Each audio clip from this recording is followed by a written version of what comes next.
адам туған жердің табиғатына, танымды тұлғаларына құмартып өсетіні мәлім. 1931 жылдың мамыражай мамырында дүние есігін ашқан Мұхит Ғалымұлы да нарын құмының шағылдарына көз тігіп, жұпар есті жусан ескіп өскен арманшылдардың бірі еді. Арманы да кез келген, бала құмартса да шеберлігі арқылы ғана қол жететін суретшілік өнер еді. Дүниенің тапшы кезі болса да, қолына түскен қағаз бетін әшекейлей кететін, ізденген жетер мұратқа деген сөздің киесі де болады екен.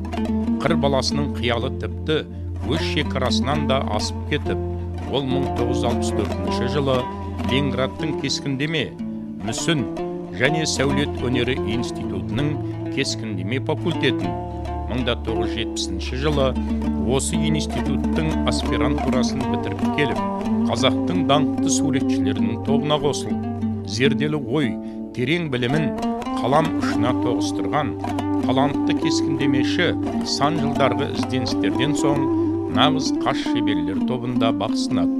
Ал олардың ортасы нағыз сұлулық теңізіндей тартымды болатын. Менің өмірімнің бір қызықты күндері суретшілердің, мүсіншілердің ортасында өтеді. Алматыда сонау атақты суретшілер Сахи Романов, Молдахмет Кенбаев, сосын мүсінші Қақынжан, Абай мүсін жасаған Наурызбай. Мұны осындай ірі тұлғалардың бүкіл лабораториясын, шеберханасын істеп жатқан жұмыстарын көруге ынтығып жүремді. Сондай бір күндердің бір сәті түсті. Мұхит Қалиевтің шеберханасында болдым. Мұхит Қалиев өзінің жаратылысы сондай биязы, жұмсақ, ішкі дүниесі, ішкі мәдениеті, көзқарасы өмірге сондай көрікті, бұлай тек қана әлгі керемет шығармаларды жазуға ғана, соған ғана бар өмірін сарп етіп жүрген адам сияқты көрінеді маған. Бұлардың шеберханасында таңғажайып сұлулық дүниесіне енгендей болып, олардың жаңағы палитрасы, жазып жатқан картинасы, оның идеясы, ол қалай болып шығады, ізденісі, оған дейінгі жазған этюдтері, солардың бәріне зер салып жүрем. 1965-70 жылдары Алматы көркем сурет училищесінде, 1970-80 жылдары Қазақтың мемлекеттік педагогикалық институтының көркем сурет кескіндеме бөлімінде ұстаз.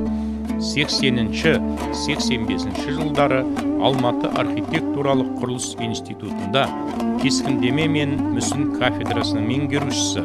85-93 жылдары Алматы театр көркем сурет институтында кафедра меңгерушісі. 93 жылдан өмірінің соңына дейін осы институттың кескіндеме кафедрасының профессоры болды. Қалимов тарихи тақырыптарға қазақтың белгілі өнер саңлақтары мен ірі қайраткерлерінің бейнесін жасауға көп көңіл бөлді. Оның бабалар, Абылайхан, Сырым Батыр, Исатай Махамбет, Мұрат Ақын, Құрманғазы, Қайран Шешем полотноларынан көпке тұлға болған ерлердің бейнесін көреміз. Ғани Мұратбаев, Әуезов пен Айтмат, тағы да басқа портреттері бейнелеу әдісінің соңлығымен және адамның ішкі психологиялық жан дүниесін ашудағы шеберлігімен ерекшеленеді. Бұдан басқа алғашқы қазақ атты әскері Абылайхан билер ортасында көбік шашқан, тағы да басқа картиналарды салды. Осындай зор тұлғаларды қыл қаламның құдіретімен әлемге танытқан Қалимов даналардың дарасы еді. Сондай бір жақсы күндерде бұл 1997-96 жыл 96 жылы күз айында сол кезде бір мынау созақта жатқан таманың ұраны болған Қарабура әулиенің 97 жылы үлкен ас тойы берілетін болды. Сөйтіп, мынау бүкіл сол кезінің өзінде жаңағы Қожа Ахмет Яссауидай дін пірінің рухани серігі болған Қарабураның бейнесін, портретін жасау осы мәселесі бізді ойландырды. Сол кезде мен суретшілерді жағалап, Қарабура жөнінде білем екен, білсе сурет салуға қандай келісімі болар ма екен деген оймен суретшілерді жағалап көріп, біраз кісілермен сырласып, пікірлесіп жүргенде Мұхит Қалимовтың жаңағы шеберханасында осындай сөз болды. Мұхит, сол кісі жібектей сызылып күлімсіреп отырып, қазір сіздерге көрсетейін мен деп жаңағы бір мынандай осындай размердегі полотнаны алып шықты. Бір керемет кесек тұлға басында сол кездегі қалпақ, мынау батыс қазақтарының киетін қалпағы ерекше ғой киімі. Сол Бөкей ханның кезіндегі, Жәңгір ханның кезіндегі дәулеткерейлердің барлығының сондай бас киімдері сондай үлкен кәдімгі ерекше бір үлгімен тігіледі екен сонда. Сол қарап тұрып, Сырым Батыр деді. Сырым Батыр.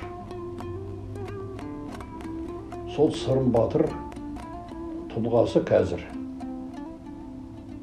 Мұхит Қалимов жасаған керемет портрет әбден тұрақталып, тарихшылардың, өнер зерттеушілердің ізгі ілтипаты бәрі Мұхиттың өте дәл келбетін келтірген керемет портретін айтты. Міне, Сырымдай ұлы тұлға, ұлт-азаттық көтерісінің ұлы қолбасшысы осындай тұлғаның кескінін, келбетін біз осылай тануымыз керек деп сол суретшілердің барлығы жаңағы Мұхит Қалимовтың портретіне ерекше қызықты. Сонда сұрадым мен, осыны қанша уақыт іздедіңіз деп. Айтты, мен Сырым туралы көп әдеби шығармаларды, тарихи шығармаларды көп оқыдым деді. Бірнеше рет жаңағы эскиздер жасадым деді.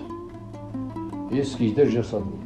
Ал бір күні бір деммен, бір леппен осы портрет шыға келді деді.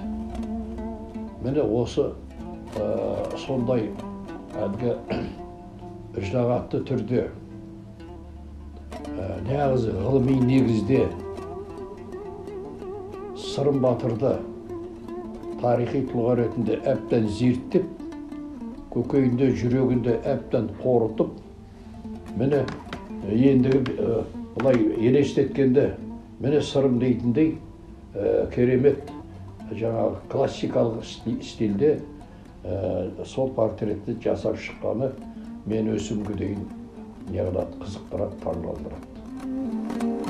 Дарынды азамат өз атамекеніндегі ұлылардың бейнесін жасауға қашанда іңкәрлік танытып, Мұрат Мөңке ұлындай дала дауылпазының бейнесін, халқының қамын жоқтап, қабырғасы қайысқан, жырлары жасындай, ақыл ойы телегей теңіз, қайраткер тұлға ретінде, адам сүйсінетіндей етіп, көркем образбен жасап шықты. Қайраткерлік пен қаламгерлік қос өрім секілді қатар көрініс тапты. Мұхит Қалымұлы туралы сөз қозғағанда, алдымен біздерге кеңес үкіметі кезіндегі суретшілер, солардың сапындағы осы Мұхит ағамыз туралы біраз нәрсені айтуға болады. Атап айтқанда, Мұхит ағамыз осы өзіміздің өлкенің тумасы, мынау Индер ауданы Мәмбет ауылында, Мәмбет құмында дүниеге келген. Сол жастайымыздан біз осы қазақтың бетке ұстар суретшілерінің қатарында осы Мұхит ағамызды білеміз, естіп, ол туралы көріп жүрміз. Осы жаққа көрмеге келгенде талай көрмелерінде, жұмыстарында бірге болғанбыз. Енді Мұхит ағамыз жалпы өзі осы Ленинградтан бітірген, сол кездегі суретшілердің мынау Захир Аманов, Кенбаев, Әбдірашид Сыдықов сияқты суретшілердің қатарында тең тұрған үлкен суретшілердің бірі. Ол ағамыз туралы айта беретін болсақ, қазақ тәуелсіздік алғаннан кейін өздерінің осы тұлғаларын қайтадан бейнелерін қалпына келтіруде көптеген жұмыстар жасайтын болса, соның ішінде осы Мұхит ағамыздың да еңбегі орасан екенін білеміз. Ол кісі мынау Мұрат Мөңкеұлы туралы зерттеулер, жұмыстар жүргізіліп, соның бейнесін қалпына келтіру кездегі үлкен бәйгеде ол кісінің топ жарып, өзінің осы бейнелеу саласында өзін танытқандығын осы көпке аян. Оны атап айтқанда, жаңағы бейнелеу өнерінде ол кісінің адамның ішкі жан дүниесін бере білуде, осы сурет салу өнеріндегі ол кісінің жалпылама тұрғыда үлкен мазмұттарменен берген жұмыстары адамның ішкі жан дүниесін, оның мінез құлықтарын жақсы бере білуде біздер ол кісіден көптеген жаңағы сол жұмыстар арқылы көреміз. Мұхит ғалымұлының өз өнеріне деген сүйіспеншілігі әрі нәзік, әрі аса талғамды өнерге өз отбасымен шексіз берілгендігінде жатыр. Жұбайы Гоголь атындағы Алматы көркем сурет училищесінің 71-ші жылғы түлегі, Қазақстан Республикасы Суретшілер одағының мүшесі, жоғары категориялы реставратор Лиза Ибатоллақызы «Туған жер», «Дала әуендері», «Айтыс», «Қызылқұм», «Аңшы» тағы да басқа еңбектері арқылы Қазақстан Республикасының мәдениет қайраткері төс белгісімен марапатталып, құрмет орденінің иегері атанды. Үлкен қызы Дария Мұхитқызы Астана қаласындағы Шабыт академиясында қызмет жасайды. Қазақстан Суретшілер одағының мүшесі, Қазақстан Республикасы мәдениет қайраткері ретінде көптеген халықаралық көрмелердің дипломаты атағын иеленген қолданбалы сәндік өнері суретшісі. Оның қызы, әйгілі суретші Әбілхан Қастеевтің немересі Айсаным Қастеева екінші халықаралық этникалық сән марафонын жеңіп алған жас талант иесі. Екінші қызы, Қазақстан Суретшілер одағының мүшесі Толқын Мұхитқызы Алматы қаласындағы Жүргенов атындағы Қазақтың ұлттық академиясы колледжінде ұстаз болып қызмет жасай жүріп, суретші дизайнерлікпен айналысады. 2018 жылы Дубай қаласында өткен сурет көрмесі арқылы жұртшылыққа кеңінен танылса, оның ұлы Нұралы Хангелдиев Москвада өткен халықаралық көрмеде өз коллекцияларымен жұртшылықты тәнті етті. Өле берсін күншілдер күйігінде, өз ғасырым өзімнің иінімде, ақ жаңбырлар тоздырған тау сияқты, мен өлемін өзімнің биігімде. Қазақстанның еңбек сіңірген өнер қайраткері, Махамбет атындағы сыйлықтың иегері атанған қылқалам шебері, өз биігіне шыққан тұста дүние есігін ерте жапқан таланттардың бірі.